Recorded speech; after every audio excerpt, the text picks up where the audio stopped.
नमस्कार दोस्तों, तो कैसे हो आप सभी। तो स्वागत है आज आपका हमारे एक नई वीडियो में जिसमें हम पढ़ने वाले हैं करंट इलेक्ट्रिसिटी।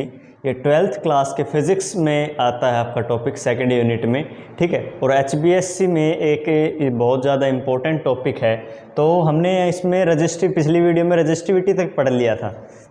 तो जो है आज हम पढ़ने वाले हैं कंडक्टेंस कंडक्टिविटी, वो किस पे डिपेंड करती है, टेम्परेचर पे, किस चीज़ से क्या उसका रिलेशन है, तो वो हम पढ़ने वाले हैं। तो सबसे पहले देखिए हम पढ़ते हैं कंडक्टेंस पढ़ते हैं। हम क्या पढ़ते हैं? कंडक्टेंस। कंडक्टेंस क्या होता है बच्चों?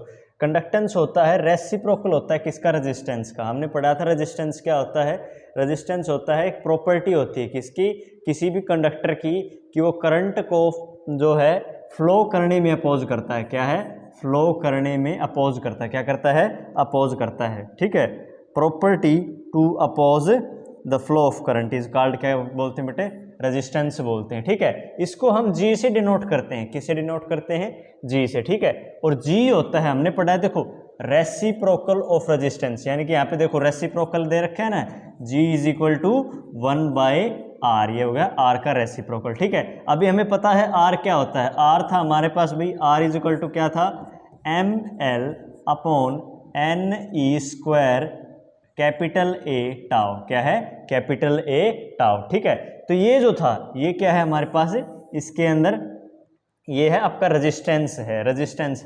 और जो कंडक्टेंस है वो इसका उल्टा होता है। तो जो कंडक्टेंस है उसको कैसे लिख सकते हैं हम? NE² A tau by ml, ठीक है। ये हो गया। इसको हम जी से डिनोट करते हैं। जी का फॉर्मूला हो जाएगा आपके पास NE² A tau by ml, ठीक है। अभी इसकी यूनिट क्या होती है? Ohm inverse. सीधी सी बात है, क्या जो रेजिस्टेंस का इनवर्स है तो इसकी जो यूनिट होगी वो भी उसकी यूनिट की इनवर्स ही होगी, ठीक है। उसकी यूनिट क्या होती है? रेजिस्टेंस की यूनिट होती है ओम, ठीक है। और इसकी यूनिट क्या हो जाएगी? ओम इनवर्स, या इसको सीमेन भी बोल सकते हैं। क्या बोल सकते हैं? सीमेन भी, ठीक है। अगली है भाई कंडक्टिविटी। क्या है? कंडक्टिविटी। सॉरी, ये थोड़ी इसके अंदर टाइपिंग में मिस्टेक हो रखी है। ये आपका कंडक्टिविटी है। क्या है? कंडक्टिविटी है। यहाँ पे मैं काट देता हूँ इसको। ये है हमारे पास कंडक्टिविटी।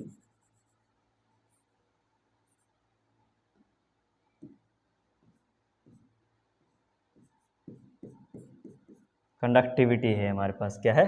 कंडक्टिविटी, ठीक है। तो कंडक्टिविटी क्या होता है? देखो, कंडक्टिविटी होती है रेसिप्रोकल ऑफ रेजिस्टिविटी। क्या होती है?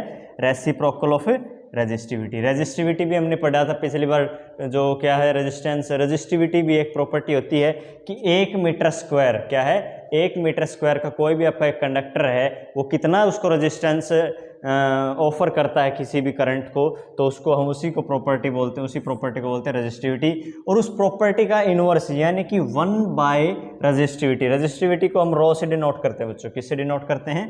रो से। तो ये जो आपका है कंडक्टेंस है, इसको हम सिग्मा से डिनोट करते हैं। किससे डिनोट करते हैं? सिग्मा। तो सिग्मा बराबर क्या हो जाएगा आपके पास? सिग्मा बराबर हो जाएगा 1/रो हो जाएगा, ठीक है। ये रो आपका क्या है? रेजिस्टिविटी है। सिग्मा आपका कंडक्टिविटी, ठीक है। ये क्या था? अभी देखो हमने पढ़ा था कि भाई जो रो है, रेजिस्टिविटी है, वो होती है m/Ne² टो। क्या है? Ne² टो, ठीक है। ये था। अभी देखो इसके जो आपका सिग्मा क्या हो जाएगा? इसका इनवर्स, यानी कि ये जो क्वांटिटी है ये ऊपर आ जाएगी और m क्या आ जाएगा? नीचे। तो इसको कैसे लिखेंगे? m/Ne² टो, ठीक है। ये था, ये आपके पास रेजिस्टिविटी हो जाएगी। इसकी यूनिट देखो हमने पढ़ा था कि भाई जो कंडक्टेंस की यूनिट होती है ओम मीटर होती है। ओम मीटर यानी कि रेजिस्टेंस मीटर में, 1 मीटर में कितना रेजिस्टेंस उसने ऑफर किया, ये था। तो इसकी यूनिट क्या हो जाएगी भाई? इसका सीधी सी बात है, रेसिप्रोकल है या इनवर्स है, तो ये यूनिट का भी क्या हो जाएगा? इनवर्स ही हो जाएगा, ठीक है। अगली पढ़ते हैं। अगली जो है, आगे हमने क्या पढ़ना है? Dependence of resistance and resistivity on temperature. क्या है? जो रेजिस्टेंस है या रेजिस्टिविटी है वो टेम्परेचर पे कैसे डिपेंड करती है? क्या है?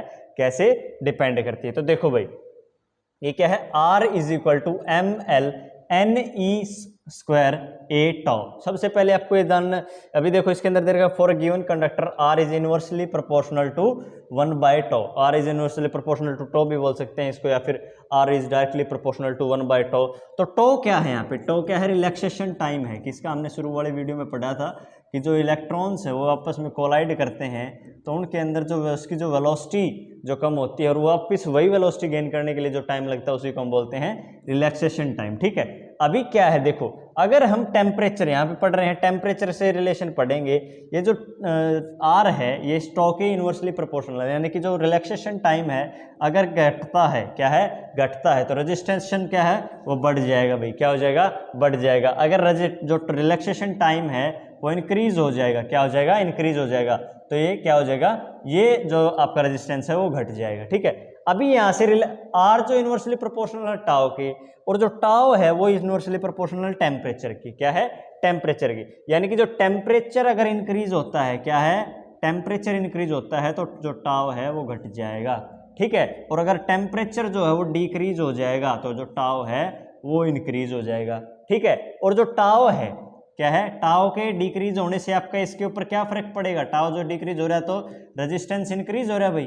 ठीक है, और जो टाउ इंक्रीज हो रहा है तो रेजिस्टेंस क्या हो रहा है आपका, इंक्रीज, क्या हो रहा है, जो रेजिस्टेंस है वो भी डिक्रीज ही हो रहा है। अगर यहाँ से देखोगे तो यहाँ इसके इंक्रीज होने से ये इंक्रीज हो रहा है, इसके डिक्रीज होने से ये भी डिक्रीज हो रहा है, तो यहाँ से सीधी सी बात पता क्या चलती है कि जो रेजिस्टेंस है वो टेम्परेचर के क्या है, डायरेक्टली प्रोपोर्शनल है, क्या है, टेम्परेचर के डायरेक्टली प्रोपोर्शनल है। ठीक है, और अभी आगे क्या है, फॉर सेमीकंडक्टर एंड इंसुलेटर, क्या है, सेमीकंडक्टर एंड इंसुलेटर, सेमीकंडक्टर और इंसुलेटर के लिए जो आर है वो क्या है, R is inversely proportional to T, यानी कि जो आपका टाइम है, जो टेम्परेचर है उसके इनवर्सली प्रोपोर्शनल है आर, यानी कि जो टेम्परेचर अगर इंक्रीज करता है तो आर जो है डिक्रीज करेगा, और अगर ये डिक्रीज करता है तो ये इंक्रीज करेगा। आई बात समझ में? ठीक है, अगला टॉपिक हमारे पास रजिस्टिविटी। रजिस्टिविटी पे क्या फर्क पड़ता है, तो रजिस्टिविटी है वो भी इसके इनवर्सली प्रोपोर्शनल है भाई टाउ के रिलैक्सेशन टाइम के। सेम टू सेम वही बात है जो हमने अभी अभी पढ़ी है कि जो रो है, क्या है, और रो है वो अगर इंक्रीज होता है, क्या है, क्या है, रो अगर इंक्रीज, सॉरी देखिए इसके अंदर एक मिस, अगर आपका टेम्परेचर इंक्रीज होता है, क्या है, टेम्परेचर अगर आपका इंक्रीज होता है तो जो रो है वो डिक्रीज हो जाएगा, क्या हो जाएगा, डिक्रीज हो जाएगा, और अगर टेम्परेचर आपका डिक्रीज होता है तो रो है वो इंक्रीज हो जाएगा, इसका मतलब ये है। ठीक है, और अगर आप ये देखो टाउ जो फिर से आपके इनवर्सली प्रोपोर्शनल टेम्परेचर के, यानी कि जो अगर टेम्परेचर इंक्रीज होता है तो टाउ क्या होगा, वो घट जाएगा। ठीक है, और अगर टेम्परेचर डिक्रीज होगा तो टाउ क्या हो जाएगा, बढ़ जाएगा। फिर से यही देखो, यहाँ पे दोनों सेम टू सेम दिख रहे हैं, तो इससे क्या पता चलता है भाई, आपका जो टेम्परेचर, ये जो रो है, क्या है, रो है, ये जो टेम्परेचर के डायरेक्टली प्रोपोर्शनल, यानी कि अगर टेम्परेचर बढ़ता है, क्या है, टेम्परेचर घटता है तो ये भी घटेगा, और अगर टेम्परेचर बढ़ता है तो ये भी क्या हो जाएगा, बढ़ जाएगा। ठीक है, ये था सेम टू सेम। या भी यहाँ पे भी सेमीकंडक्टर या इंसुलेटर के लिए आपकी जो रेजिस्टिविटी है वो टेम्परेचर के इनवर्सली प्रोपोर्शनल होती है। इनवर्सली प्रोपोर्शनल मतलब टेम्परेचर, जो सेमीकंडक्टर या इंसुलेटर होते हैं उनके अंदर टेम्परेचर बढ़ने से आपकी जो रेजिस्टिविटी है वो कम होती है, टेम्परेचर बढ़ने से रेजिस्टेंस क्या होता है, कम। लेकिन मेटल्स और मेटल के अंदर क्या होता है, वो या फिर जो कंडक्टर है उनके अंदर जो रेजिस्टिविटी है वो कम होती है। ठीक है, फिर देखो भाई, variation of rho with T for different matters, क्या है, डिफरेंट मैटर्स के, यानी कि डिफरेंट जो आपका क्या है इसके अंदर डिफरेंट मटेरियल्स के लिए आपका क्या है, ये जो ग्राफ्स हैं कैसे शो करते हैं भी देखो। अगर हम देखें कॉपर की बात करें, क्या करें, कॉपर की बात, इधर है रेजिस्टिविटी है, क्या है, इधर रेजिस्टिविटी है, इधर टेम्परेचर है। ठीक है, ये रेजिस्टिविटी है भाई, इधर ये टेम्परेचर है। ठीक है, ये टेम्परेचर, ये सेमीकंडक्टर के लिए है।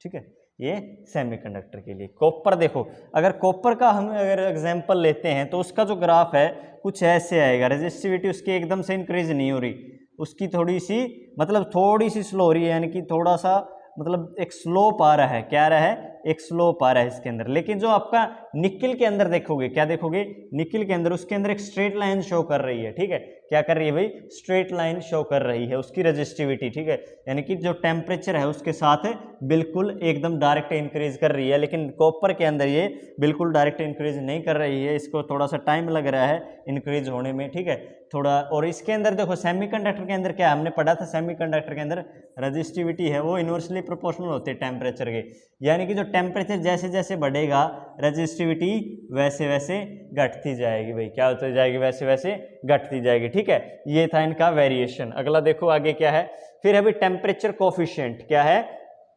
Temperature coefficient. टेम्परेचर कोफिशिएंट के अंदर क्या बताता है, देखो, temperature coefficient of resistance, resistance of a conductor at a given temperature is given by R T is equal to R naught into 1 plus alpha delta T.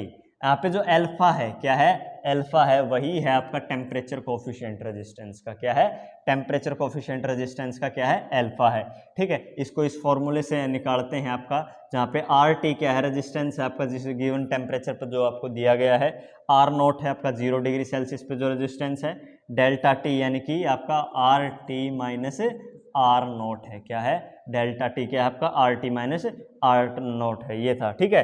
फिर क्या है temperature coefficient, आगे आगे देखो इसके अंदर, अभी देखो इसके अंदर अगर आर टी जो है वो आर नॉट से ज़्यादा आता है, क्या आता है, आर टी आपका आर नॉट से ज़्यादा आता है, तो आपका अल्फा टी पॉजिटिव रहेगा, ठीक है। ये देखिए रहा आर टी अगर आर नॉट से ज़्यादा है तो अल्फा टी आपका पॉजिटिव रहता है, ठीक है। और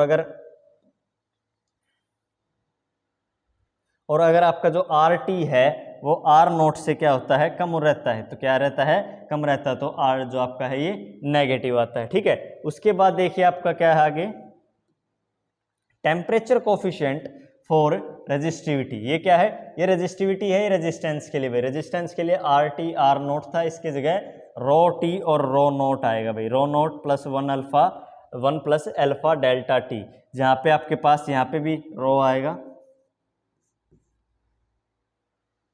इसके अंदर रो आएगा, ठीक है, और यहाँ पर भी रो ही आएगा।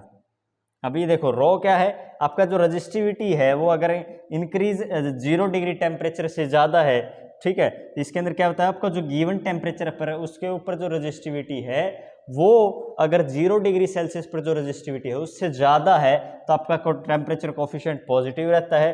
अगर आपका जो गिवन टेम्परेचर है उस पर रजिस्टिविटी है वो 0 डिग्री सेल्सियस पर जो रजिस्टिविटी है उससे कम है तो आपका जो टेम्परेचर कोफिशिएंट है वो कम आएगा, ठीक है।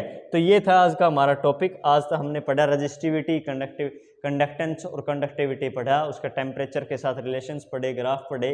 अगर आपको वीडियो पसंद आई तो लाइक के ज़रूर कीजिए, कमेंट में हमें बताइए कि क्या कुछ आपको समझ में आया, क्या रह गया, ठीक है, और चैनल को शेयर और सब्सक्राइब जरूर कीजिएगा। Thank you.